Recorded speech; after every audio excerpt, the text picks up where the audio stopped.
Hola a todos y todos. En este video vamos a trabajar el análisis del movimiento de rotación para el modelado de elementos de sistemas mecánicos. Este video se complementa el video de movimiento de traslación.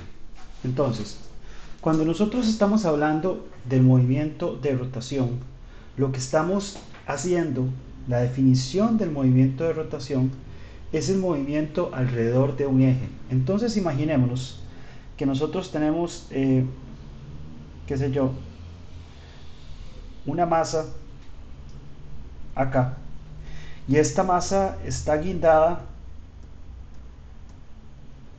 con, vamos a hacerlo, la pared sería aquí, ¿verdad? Por supuesto. Y esta masa está guindada por un cable aquí.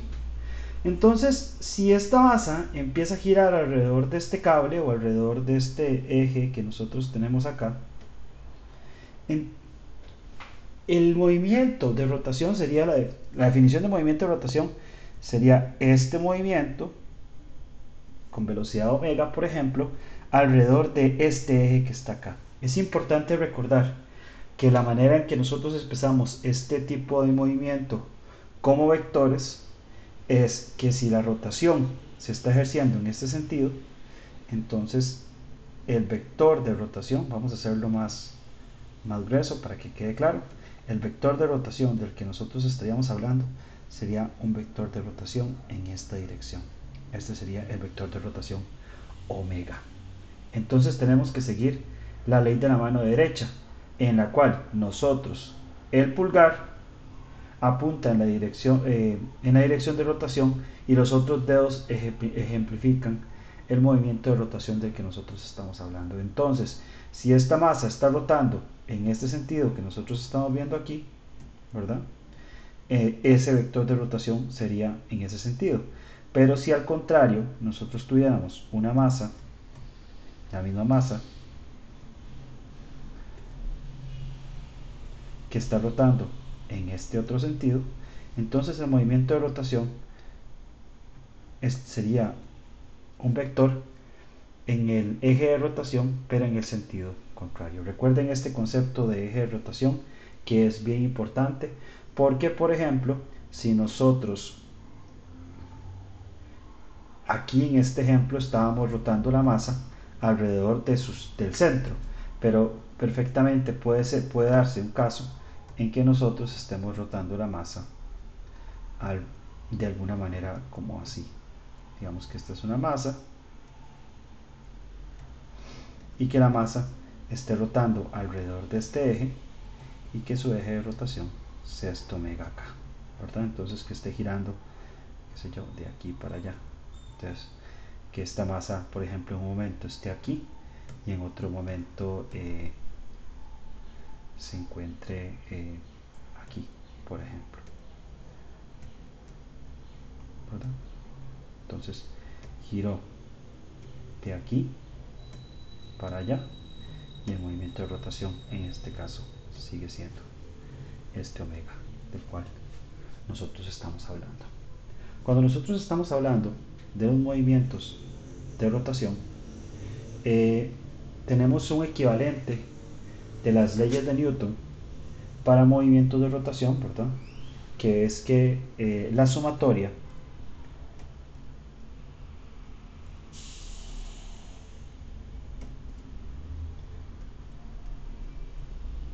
de los torques es igual a la inercia, que en este caso vamos a llamar J, que casi todos los ingenieros que trabajamos con electricidad la llamamos J para diferenciarla de la corriente, por alfa, que alfa es la aceleración rotacional. Esto lo podemos decir que es un vector, ¿verdad?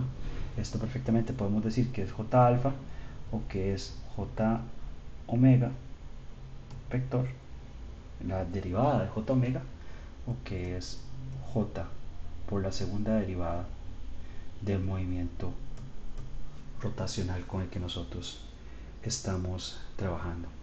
Los elementos involucrados en este tipo de sistema, evidentemente el primer elemento es el equivalente de la masa para sistemas rotacionales, que es la inercia.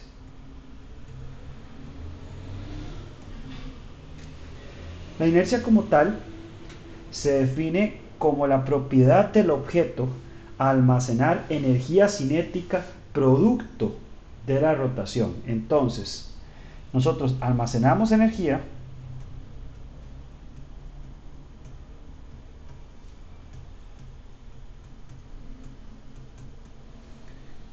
por rotar, ¿verdad?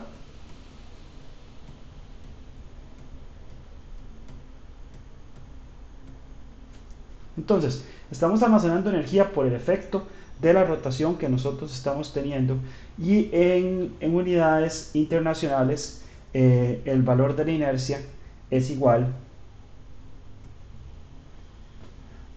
a kilogramos. Esto es una minúscula para que no se confunda. Voy a escribirla claramente: kilogramos por metro cuadrado. ¿Ok? La inercia como tal depende de la composición geométrica y de la densidad de la masa con la que nosotros estemos trabajando, de cualquier objeto con el que nosotros estemos trabajando. Entonces depende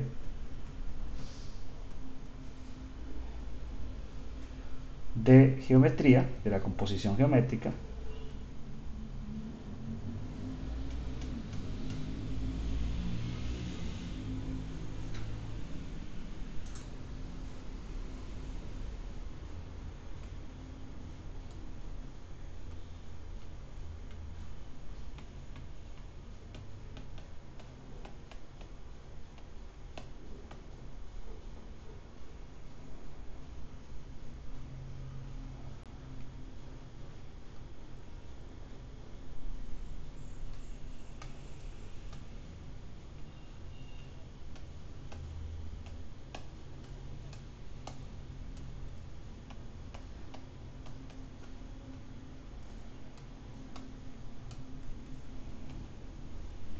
depende de su composición geométrica y depende de la densidad. ¿Ok? Entonces, ¿qué es lo que nosotros estamos diciendo? Por ejemplo, si nosotros tenemos una masa, recuerden lo que nosotros dijimos anteriormente, y esto es parte de fundamentos de física, pero para mí es importante repasarlo porque necesito que los fundamentos estén claros en este momento. Entonces, si estamos hablando de composición física y densidad, ¿de qué estamos hablando? Estamos hablando, por ejemplo, de que si nosotros tenemos una masa, qué sé yo, con esta forma, vamos a dibujarla un poquito mejor.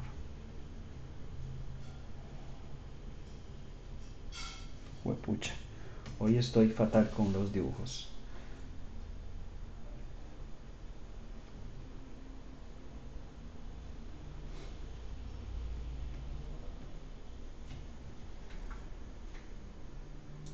Con esta forma, y que está girando alrededor de un eje con este valor de omega, o sea que está girando alrededor de acá, y nosotros tenemos esta otra forma con exactamente la misma masa girando alrededor del mismo eje, pero con diferente forma geométrica, vamos a tener valores de inercia diferentes. Pero además, si nosotros tenemos exactamente la misma forma geométrica, por ejemplo,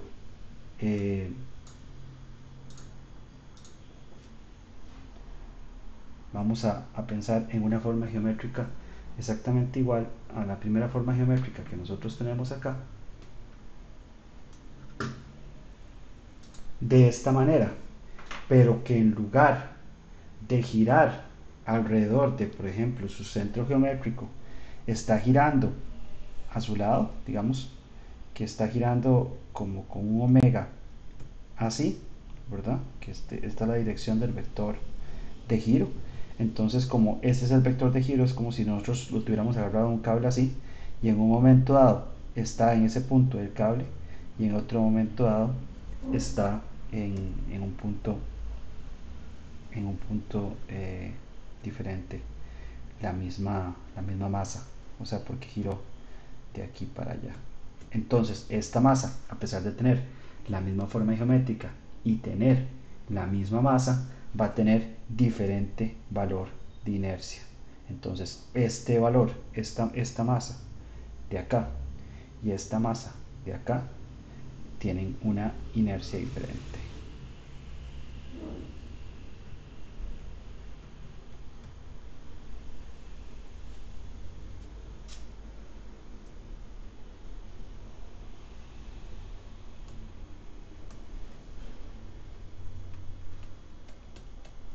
¿Ok?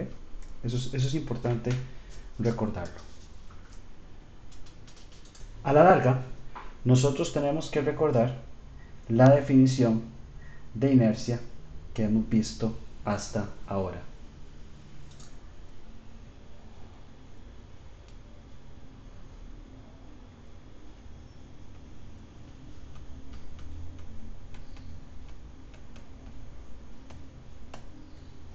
La definición, en este caso, la definición fórmula,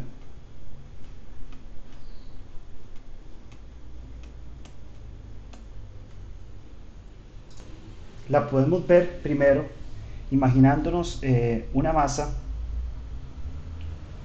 Vamos a ver una masa relativamente grande para ver el concepto completo.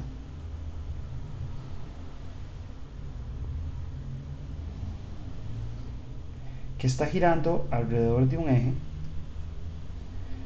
y que existe una masa diferencial,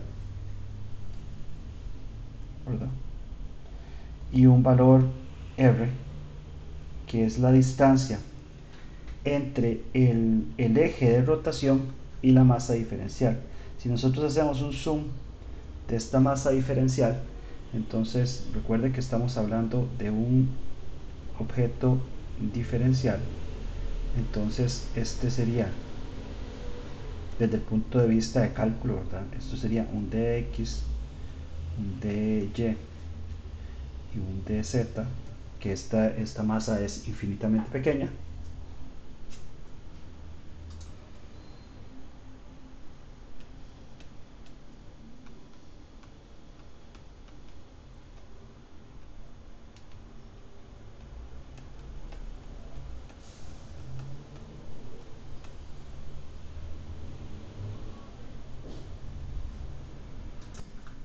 Infinitesimal con S, ¿verdad? Es una masa infinitesimal. Entonces, en este caso, a nosotros nos queda, viendo esta fórmula de acá, que la inercia está dada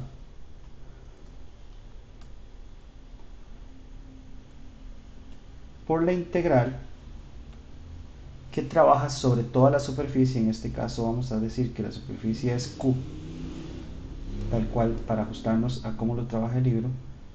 La superficie Q, vamos a integrar, esta primera integral me quedó horrible, vamos a hacerla más bonita para que quede bien el registro en sus pizarras. Esa integral de Q de la densidad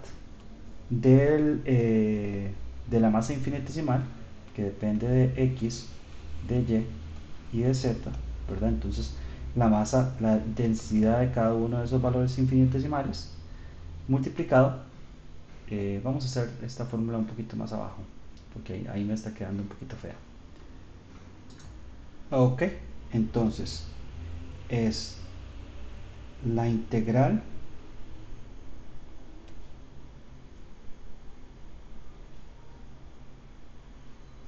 de superficie sobre la superficie que estamos llamando Q, de la densidad perdón, vamos a hacerlo como ρ para que no se confunda con una P. Eso es un ρ de densidad en X, Y y Z multiplicado por el valor absoluto de la distancia al R al cuadrado, que no lo voy a poner como vector, aunque es un vector, porque al fin y al cabo estamos hablando del valor de su valor escalar, multiplicado por la dv, que esta dv sería, ¿verdad?, de x, de y, de z, en caso de que nosotros estamos integrando esto de manera cartesiana.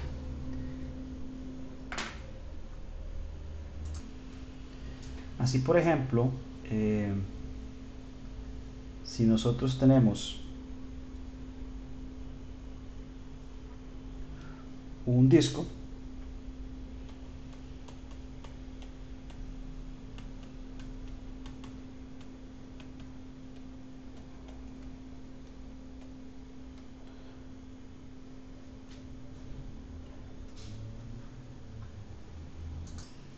un ejemplo de un disco, ¿verdad?, en donde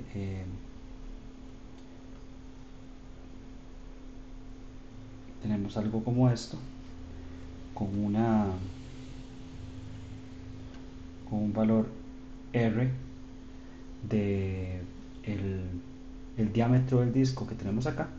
La inercia de ese disco J es igual a 1/2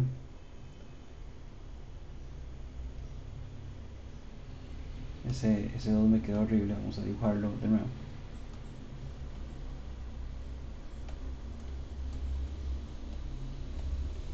Un medio de la masa del disco por R al cuadrado. Ok, no sé por qué de hecho en mi pantalla se ve bien, pero donde ustedes lo están viendo se ve horrible este 2. Voy a copiarlo bien. Si ustedes ven, lo borro y se vuelve a aparecer más horrible que nunca.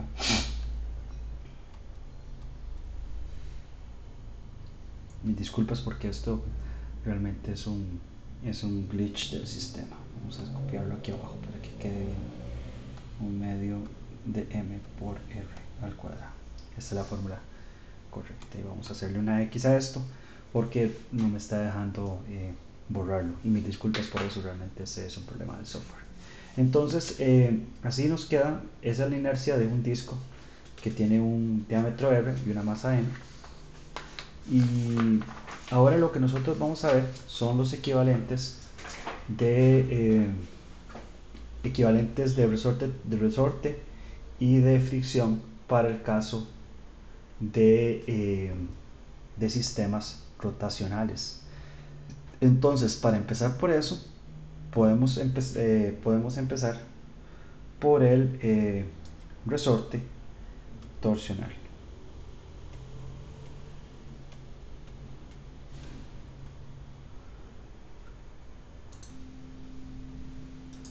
El resorte torsional nosotros lo podemos ver como el equivalente del resorte, y es la resistencia a la traslación angular que puede tener algún objeto. Entonces, si nosotros imaginamos, por ejemplo, una pared con un tubo, vamos a imaginarlo un poquito más grueso para ver el efecto. Hoy ando terrible con el dibujo. Entonces, imaginémonos que este tubo, y vamos a hacerle unas líneas delgadas para distinguirlo cuando no está torciéndose y cuando se está torciendo. Imaginémonos que este tubo se ve así.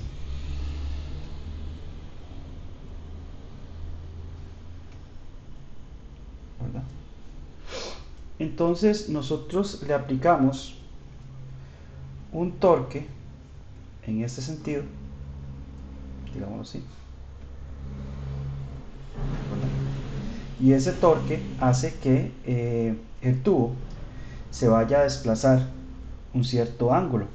Entonces imaginémonos ese mismo tubo,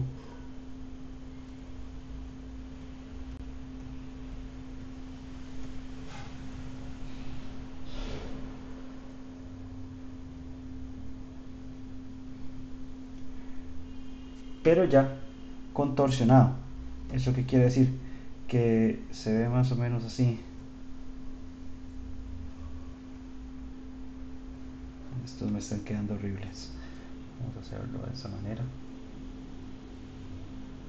Que estas líneas rectas que tenía el tubo ahora se ven más o menos así, porque se produjo un desplazamiento angular teta, ¿verdad? Y ese desplazamiento angular teta entonces implica que el tubo tiene una resistencia a la torsión, y esa resistencia a la torsión sería el torque torsional del sistema. Ese torque entonces eh, está dado por la fórmula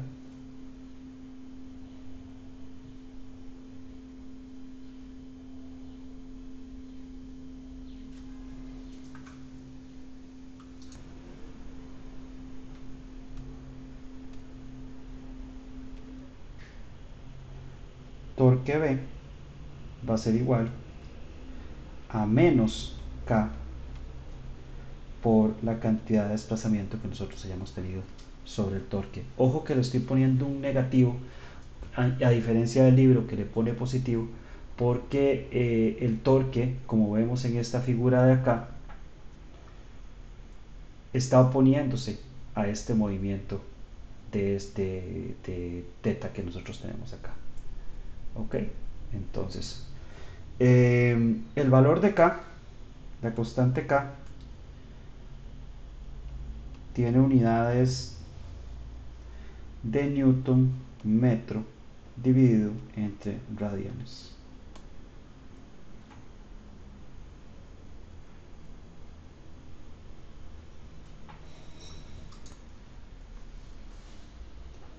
Ok, y eso es la manera en la que nosotros vemos el resorte torsional. Ahora vamos a pensar en términos de la fricción para el movimiento de rotación. La fricción para el movimiento de rotación se puede dar de diferentes maneras. Imagínense, por ejemplo, que nosotros tenemos un disco que está girando sobre un eje que puede venir acá y que por tanto, cuando nosotros estamos girando con una velocidad omega, existe una fricción generada por aquí, o incluso lo podemos ver de manera diferente con otro disco eh, golpeando, por ejemplo, un punto en específico, que este punto en específico, cuando nosotros estamos girando con una velocidad de omega, vamos a poner el omega aquí, vamos a poner el omega acá, está generando una fricción en el otro sentido. Y para los movimientos de rotación tenemos tenemos los mismos, disculpen, tenemos los mismos equivalentes de, eh, de los movimientos de fricción, de la fricción cuando estamos en la parte de traslación, o sea, sus contrapartes.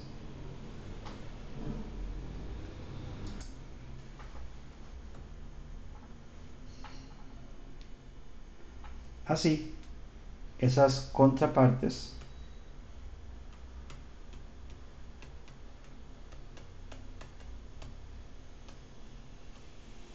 serían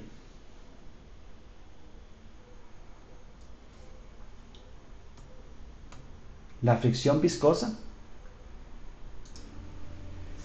que estaría dada por la fórmula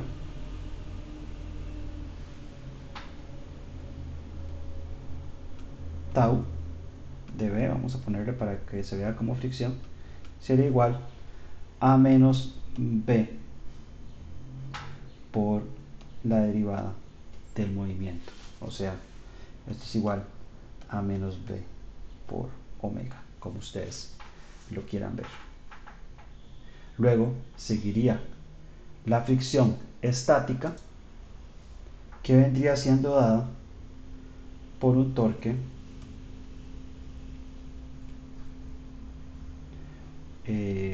que solamente se da, tiene una magnitud de Fs. En el libro le ponen Fs por una cuestión de fuerza.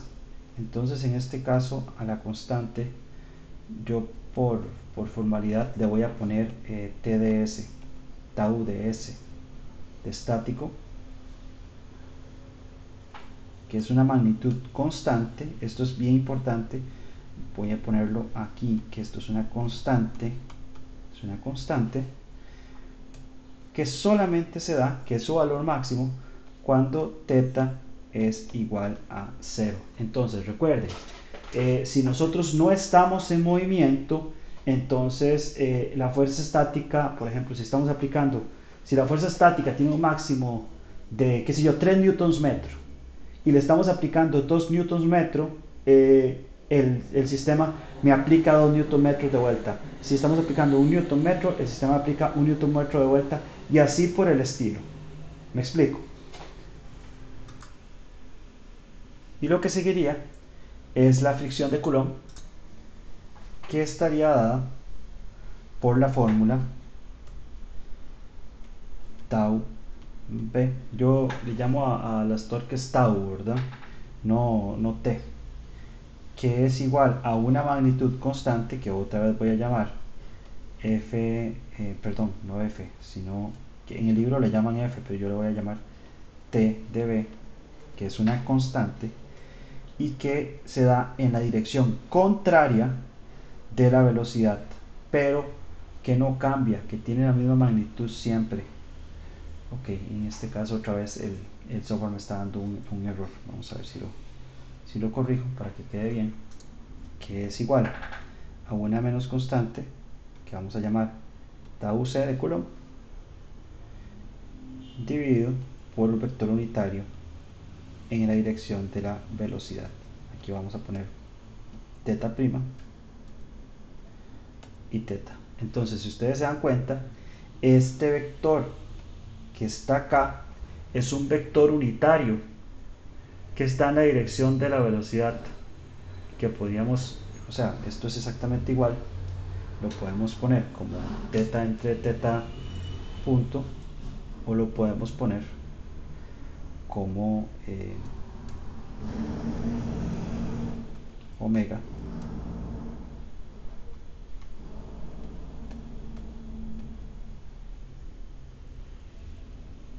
entre omega, valor absoluto, ¿verdad?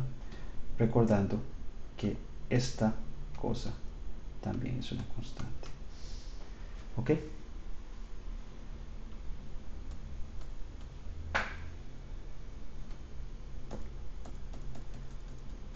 Entonces vamos a recordar que esto es una constante. Ok. Y con esto tenemos la descripción completa de los elementos que vamos a utilizar para movimiento de rotación.